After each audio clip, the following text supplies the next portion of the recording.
Jesus softens the fearful heart. Fear has a quiet way of settling into the heart.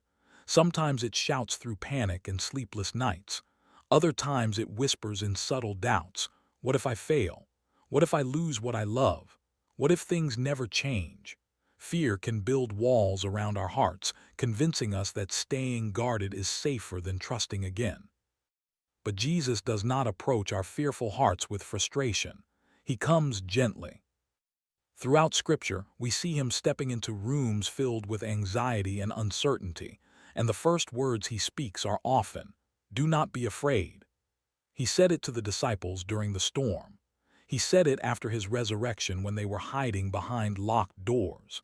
He says it to us now, not as a command to suppress emotion, but as an invitation to trust his presence. A fearful heart often becomes a hardened heart. We withdraw, we protect ourselves, we expect disappointment.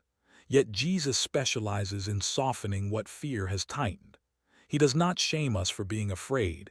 He draws near and reminds us that we are not alone. When Peter began to sink in the waves, Jesus did not lecture him from afar. He reached out his hand. That is the heart of Christ. He reaches before we fully regain our footing.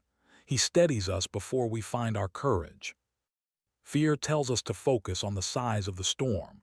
Jesus redirects our eyes to the one who commands the wind. Fear magnifies uncertainty. Jesus magnifies faith. Fear whispers that the future is unsafe. Jesus assures us that the shepherd walks ahead of us. Sometimes the softening happens slowly. It happens as we sit in prayer and pour out worries we've been carrying alone. It happens as we read his promises and allow truth to replace anxious thoughts. It happens when we surrender control and say, "Lord, I trust you with what I cannot manage." The more we experience his faithfulness, the less fear controls us. Not because life becomes easier, but because our confidence shifts. We stop trusting in our ability to predict outcomes and start trusting in his ability to hold us through them. Jesus softens the fearful heart by reminding us of three things. First, we are deeply loved. Perfect love casts out fear. When we truly believe we are secure in his love, we no longer need to live defensively. Second, we are never alone. Even in silent battles that no one else sees, his presence remains steady.